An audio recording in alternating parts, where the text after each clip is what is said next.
Hello दोस्तों, and study YouTube channel में आपका बहुत बहुत स्वागत है। तो लास्ट क्लास में आपको पता है कि हम लोगों ने यूपी पुलिस के जो नोटिफिकेशन था उसमें ये देखे थे कि हमारा सिलेबस क्या है, सिलेबस में क्या क्या पूछ रहा है, कौन कौन सा चैप्टर है, ठीक है, कौन कौन सा यहाँ पे टॉपिक है जो हमारे एग्जाम की ज़्यादा इंपॉर्टेंट होगा, ठीक है। इंपॉर्टेंट तो सारे आपके यहाँ पे टॉपिक होंगे, लेकिन अगर आप देखें तो ये जो पूरा वाला आपका है यहाँ पे, इसमें ये आपका सिलेबस में दिया था मानसिक अभिरुचि, ठीक है, बुद्धि लब्धि और तार्किक क्षमता, ठीक है। इसको हम अलग अलग करके पढ़ेंगे, जैसे मानसिक अभिरुचि है, बुद्धि लब्धि है, तार्किक क्षमता, ठीक है।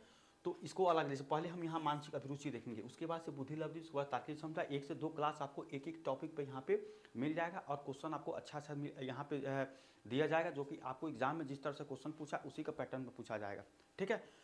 तो इसके सिलेबस के बारे में तो हम पहले ही बता चुके थे। जो क्लास नंबर 8 था जनरल साइंस का, एएलपी टेक भर्ती में, उसमें शुरू में ही हम बता दिए थे पूरा, ठीक है। तो अगर आप लोग नहीं देखें तो जाके वहाँ पे देख लीजिएगा यहाँ पे सिलेबस क्या होने वाला है और हम क्या क्या पढ़ाने वाले हैं। हिंदी और ये आपका जिसमें रीजनिंग का आ जाता है, कुछ कानून से जुड़ी, जो धारा से जुड़ी क्वेश्चन आ जाती हैं, ठीक है। इसके बाद से कुछ इंपॉर्टेंट जो जनरल साइंस का है तो उसको भी हम यहाँ पे देख लेंगे, ठीक है, ताकि आपके एग्जाम के जो आपका एग्जाम है उसमें जो आपका क्वेश्चन पूछने का जो उनका जो आपका जो पैटर्न है उस हिसाब से यहाँ पे क्वेश्चन को लगा लिया जाए, ठीक है। इसके बाद भी कोई अगर आपको डाउट है डायरेक्ट यहाँ पे कमेंट करेंगे, आपके लिए फिर से हम जो है उसको बता देंगे, ठीक है।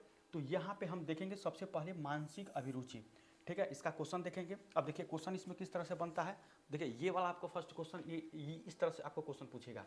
देखिए फर्स्ट क्वेश्चन आपको है कि जनहित याचिका निम्न में से किसके द्वारा प्रस्तुत की जा सकती है।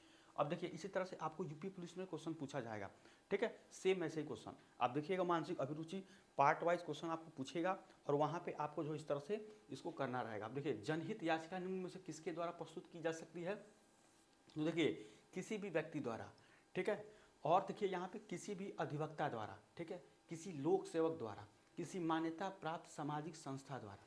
तो जनहित याचिका जो आपकी होती है ये किसके द्वारा की जा सकती है, तो किसी मान्यता प्राप्त सामाजिक संस्था द्वारा यहाँ पे क्या किया जा सकता है, यहाँ पे इसके द्वारा प्रस्तुत की जा सकती है, ठीक है। इसको याद रखिएगा। इस तरह के देखिए हम यहाँ पे कॉन्सेप्ट अभी नहीं बताएं, अभी क्वेश्चन बता रहे हैं, ठीक है। अगर यहीं पे आपको क्वेश्चन के माध्यम से भी एक तरह से सोचिए इसी का ये आंसर है, तो इस तरह से भी आप याद कर सकते हैं, ठीक है। इसके बाद भी अगर कोई आपको डाउट है तो डायरेक्ट यहाँ पे कमेंट करेंगे, आपके लिए फिर से हम यहाँ पे जो है एक ब्रीफ में पूरा एक वन लाइनर में हम आपको यहाँ बता देंगे, ठीक है, कि किस तरह से इसमें जो है कौन कौन सा कॉन्सेप्ट आता है। लेकिन क्वेश्चन हम यहाँ पे देखते हैं कि इस तरह का क्वेश्चन आपको पूछा जाता है, ठीक है। बहुत सारे क्वेश्चन हम यहाँ पे करने वाले हैं। सबसे पहले यहाँ पे चैप्टर से जुड़ी जितना भी सारे आपके इंपॉर्टेंट क्वेश्चन है उसको देखेंगे। उसके बाद प्रैक्टिस सेट देखेंगे तो उसमें मैक्सिमम क्वेश्चन हम कवर कर ले जाएंगे, ठीक है। तो ये आपका जनहित याचिका निम्न में से किसके द्वारा प्रस्तुत की जा सकती है, तो ये आपका किसी मान्यता प्राप्त सामाजिक संस्था द्वारा जनहित याचिका क्या की जा सकती है, प्रस्तुत की जा सकती है, ठीक है। तो ऑप्शन नंबर बी डी इसका आंसर होगा। PDF इसका डिस्क्रिप्शन में दे देंगे, वहाँ से डाउनलोड करके रख लीजिएगा, ठीक है। ये था डी ऑप्शन। अगला देखिए अगला क्वेश्चन आपका है यहाँ पे, जनहित का निम्नलिखित में से कौन सा अर्थ सही है, ठीक है, जनहित का। तो यहाँ पे अगर आप देखें तो जनहित का जो जो आपका निम्नलिखित में से जो सही अर्थ सही है कि प्रत्येक व्यक्ति को रोजगार मिले, ठीक है, जनता के प्रत्येक व्यक्ति का कल्याण हो, ठीक है, प्रत्येक व्यक्ति को रहने का घर मिले, उपयुक्त में से कोई नहीं। तो जो आपका जनहित का सबसे ज़्यादा अच्छा अर्थ होगा ये क्या होगा कि जनता के प्रत्येक व्यक्ति का कल्याण हो, ठीक है। ये आपका जनहित का इसमें क्या इसका सही अर्थ होगा कि जनता के प्रत्येक व्यक्ति का क्या हो, कल्याण हो। इसका आपका आंसर हो जाएगा ऑप्शन नंबर बी, ठीक है। इसी तरह से क्वेश्चन आपको एग्जाम में पूछा जाता है, तो आप यहाँ पे जो है हम कोशिश करेंगे इसका वन लाइनर जो है आपका एक बार इसको एक क्लास में बता देंगे, ताकि आपके नोट्स के फायदे के लिए यहाँ पे होगा, ठीक है। तो यहाँ पे हम पहले क्वेश्चन के माध्यम देख लेते हैं और हम चाहेंगे यहाँ पे कि वन लाइनर के तौर पे आपको ज़्यादा से ज़्यादा यहाँ पे इसी क्वेश्चन को वन लाइनर की तरह दे, ताकि आप वहाँ पे एक बार देख कर जाएँ, आपके लिए काफ़ी ज़्यादा इंपॉर्टेंट होगा। जहाँ भी नोट्स बनाते हैं आप वहाँ पे जो है इस तरह के क्वेश्चन को लिख लीजिएगा, ठीक है। ये देखिएगा इसी तरह से क्वेश्चन आपको पूछेगा, इसी के इर्द गिर्द पूछता है, ठीक है। तो ऑप्शन नंबर बी आंसर हो जाएगा। अगला आपका यहाँ पे है कि शिक्षा का अधिकार किसे प्राप्त है, ठीक है। तो शिक्षा का अधिकार है, तो आपको पता है कि 86वें संविधान संशोधन जो है आपका 86वां संविधान संशोधन जो है 2002 के अंतर्गत यहाँ पे जो आपका हुआ था 21A आपका जो है यहाँ पे कि 6 से 14 वर्ष के जितने भी बच्चे हैं, ठीक है, उनको यहाँ पे शिक्षा जो है निःशुल्क प्रदान की जाए, ठीक है। तो ये आपका जो है ये आपका 2002 में ये किया गया था, इसको लागू किया गया था 1 अप्रैल 2010 से इसको लागू हुआ था, ये आपका शिक्षा का अधिकार का, ठीक है। तो इसके बारे में बहुत ज़्यादा डिटेल चीज़ है, लेकिन यहाँ पे आपको जो बताना था ये बताना था कि ये आपका कि शिक्षा का अधिकार किसे प्राप्त है, तो निर्धनों के बच्चों को है, श्रमिकों के बच्चों को, वेश्याओं के बच्चों को, इनमें से सभी, ये सभी जितने भी लोग हैं इनके बच्चों को क्या है, शिक्षा का जो है अधिकार यहाँ पे प्राप्त है। तो ऑप्शन नंबर डी इसका आंसर हो जाएगा, ठीक है, सभी को। और इसको पता करिए 86वें संशोधन 2002 में 21A में इसका प्रावधान किया गया था 6 से 14 वर्ष के आयु के जितने भी बच्चे हैं निःशुल्क शिक्षा देने की, और 1 अप्रैल 2022 में ये लागू हुआ था, ठीक है। इसको भी याद रखेंगे, ये भी आपके एग्जाम के काफ़ी इंपॉर्टेंट है। अगला क्वेश्चन देखिए कि अगला क्वेश्चन आपको यहाँ पे कहा गया है कि सार्वजनिक उपद्रव अथवा सार्वजनिक असुविधा का अपराध, ठीक है, भारतीय दंड विधान की किस धारा में परिभाषित है, तो किसमें है, ये आपका धारा 268 में, ठीक है, 268 धारा में ये आपका यहाँ पे जो आपका सार्वजनिक उपद्रव अथवा सार्वजनिक असुविधा का अपराध, ठीक है, और भारतीय दंड विधान की धारा में है तो 268 हो जाएगा, ठीक है, इसको याद रखेंगे, ऑप्शन नंबर डी यहाँ पे आंसर हो जाएगा। अगला आपका सर्वोच्च न्यायालय में जनहित याचिका भारतीय संविधान के किस अनुच्छेद के अंतर्गत प्रस्तुत की जाती है, ठीक है। सर्वोच्च न्यायालय में जो जनहित आपकी जो याचिका हो भारतीय संविधान के किस अनुच्छेद की जाती है, तो अनुच्छेद कितना हो जाएगा 32, ठीक है, अनुच्छेद 32 ऑप्शन नंबर ए आंसर हो जाएगा, ठीक है, अनुच्छेद 32 के अंतर्गत। तो इसी तरह से आपके एग्जाम में पूछा जाता है जितने भी अनुच्छेद हैं, मैं चाहूँगा एक बार फिर से उसको जो है एक क्लास में वन लाइनर के तौर पे अब जितने अनुच्छेद हैं, ठीक है, उसको हम यहाँ पे बता दें ताकि वो आपके एग्ज़ाम का जो भी आपका पूछने की जो उनकी संभावना है वो आपकी जो है काफ़ी अच्छा हो जाए। तो अनुच्छेद 32 के अंतर्गत क्या हो जाएगा, इसमें जनहित याचिका भारतीय संविधान के किस अंतर्गत प्रस्तुत की जाती है, तो अनुच्छेद 32, ठीक है, ऑप्शन नंबर ए इसका आंसर हो जाएगा।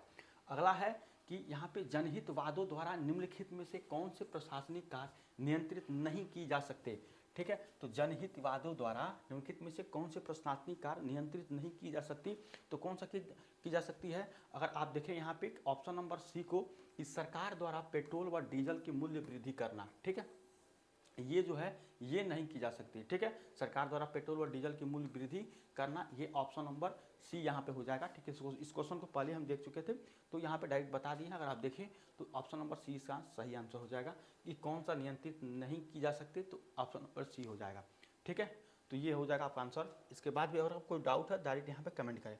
अगला देखिए, ठीक है, अगला क्वेश्चन आपको है कि जनहित का समान अर्थ है, ठीक है, जनहित का समान अर्थ क्या है, तो यहाँ पे जनहित का समान अर्थ क्या होता है, सार्वजनिक हित होता है, ठीक है, सार्वजनिक हित होगा आपका जनहित का समान अर्थ सार्वजनिक हित, ठीक है, यहाँ पे हो जाएगा सार्वजनिक हित, ऑप्शन नंबर ए इसका आंसर हो जाएगा, ठीक है, यहाँ पे, ठीक है, सार्वजनिक जनहित का समान अर्थ सार्वजनिक हित हो जाएगा। अगला क्वेश्चन है आपका कि जनहित का मूल उद्देश्य क्या है, ठीक है, जनहित का मूल उद्देश्य जो है आपका ये क्या होता है, सामाजिक न्याय, ठीक है, सामाजिक न्याय यहाँ पे होता है जनहित का मूल उद्देश्य, इसको याद रखेंगे, सांप्रदायिक सद्भाव, निजी लाभ, अंतर्राष्ट्रीय लाभ, सामाजिक न्याय, तो ऑप्शन नंबर बी हो जाएगा, जनहित का मूल उद्देश्य यहाँ पे हो जाएगा, ठीक है।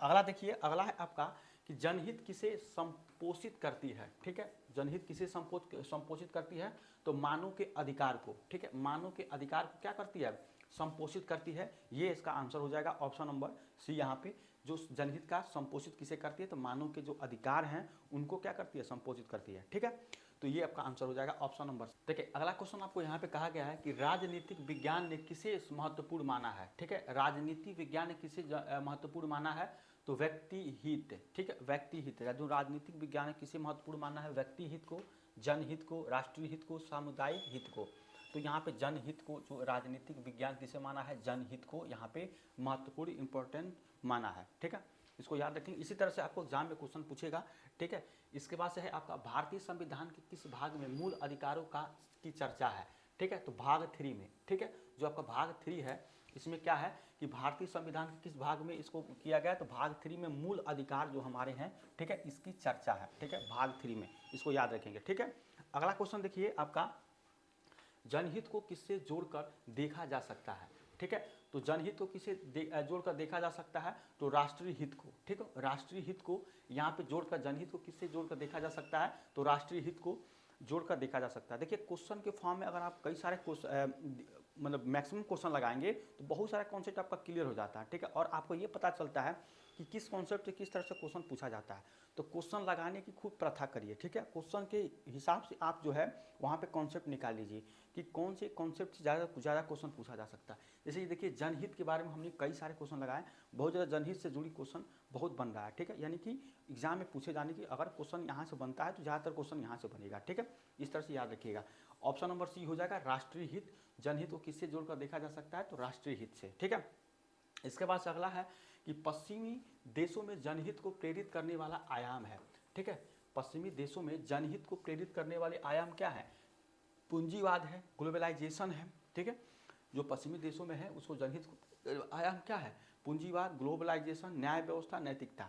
तो इसका आंसर क्या होगा, न्याय व्यवस्था, ठीक है। न्याय जो व्यवस्था है ये पश्चिमी देशों के जनहित को प्रेरित, ठीक है, यहाँ पे हो जाएगा ये प्रेरित करने वाला ये इनका आयाम होता है, ठीक है, न्याय व्यवस्था। तो ऑप्शन नंबर सी इसका आंसर हो जाएगा, ठीक है। अगला देखिए, अगला है, देखिए अगला क्वेश्चन आपको यहाँ पे कहा गया कि राष्ट्रीय हित के लिए किसे प्रभावी बनाने की जरूरत है, ठीक है। तो राष्ट्रीय हित के लिए किसे प्रभावी बनाने की जरूरत है, पुलिस व्यवस्था, मूल अधिकार, पूंजीवाद, न्याय, आयात निर्यात। यहाँ पे क्या हो जाएगा, राष्ट्रीय हित के लिए आपको प्रभावी बनाने के लिए पुलिस व्यवस्था की आवश्यकता पड़ेगी, ठीक है। तो इस तरह के क्वेश्चन आपको, अगर पुलिस से जुड़ी जितने भी क्वेश्चन है आपका, ठीक है, तो उसको जरूर देख के जाइएगा, क्योंकि यूपी पुलिस का एग्जाम है तो उससे आपको ज़्यादा क्वेश्चन वहीं से पूछेगा, ठीक है। कई बार क्वेश्चन में क्या होता है कि यूपी पुलिस उसमें अगर जैसे मान लीजिए यहाँ पे नाम है लेकिन उसका जो है वहाँ पे कोई आंसर नहीं रहता है, तो इसको भी ध्यान रखें, वो सब आपके प्रैक्टिस के तौर पे होगा, ठीक है। लेकिन मैक्सिमम क्वेश्चन आपको देखने को जितने भी पुलिस वाले जो क्वेश्चन बनते हैं, जैसे कि ये देखिए पुलिस व्यवस्था है और भी जुड़ी कुछ ऐसी चीज़ें आ जाएंगी, तो उसको भी याद रखेंगे। उत्तर प्रदेश का पुलिस का लोगो क्या है, ठीक है, उनकी जो है डायरेक्ट आपको उनको कांटेक्ट करना तो उनका क्या नंबर दिया, डायल 112 है, ठीक है। पहले 100 हुआ करता था, उसके बाद से चेंज हुआ, तो इसको भी याद रखेंगे, ठीक है। उसके बाद से इधर कुछ आपकी धाराएं चेंज हुई हैं, ठीक है, केंद्र सरकार की तरफ से, तो उस धारा को भी याद रखें। अगर समान जो आपका जनरल जो समान अध्ययन है वहाँ से क्वेश्चन पूछा जा सकता है, ठीक है, कि कौन कौन सा धारा चेंज हुआ है, ठीक है। तो उसको हम एक बार चाहेंगे, उसको एक बार जो नेक्स्ट क्लास में उसको जो इस तरह के जितने भी है उसको हम कवर करके बता दें आपको, ठीक है। तब तक यहाँ पे देखिए ऑप्शन नंबर ए आंसर हो जाएगा। यहाँ पे पुलिस व्यवस्था के राष्ट्रीय हित के लिए किसे प्रभावी बनाने की जरूरत है, तो ऑप्शन नंबर ए को, ठीक है। अगला देखिए यहाँ पे महिलाओं का घरेलू हिंसा में संरक्षण अधिनियम किस वर्ष में पारित किया गया, ठीक है।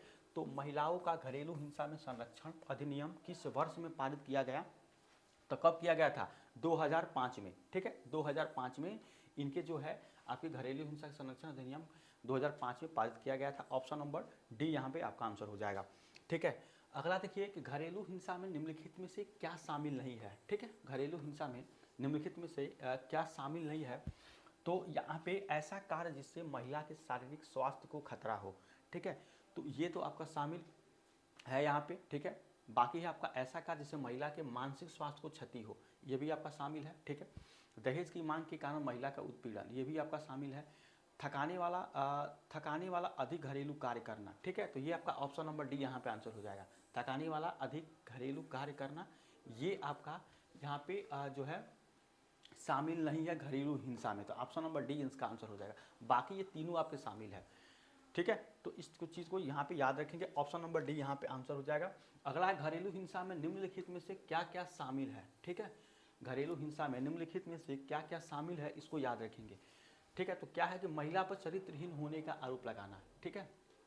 घरेलू हिंसा में बेटे को जन्म न देने के कारण महिलाओं को अपमानित करना, ये भी है आपका, ये भी है।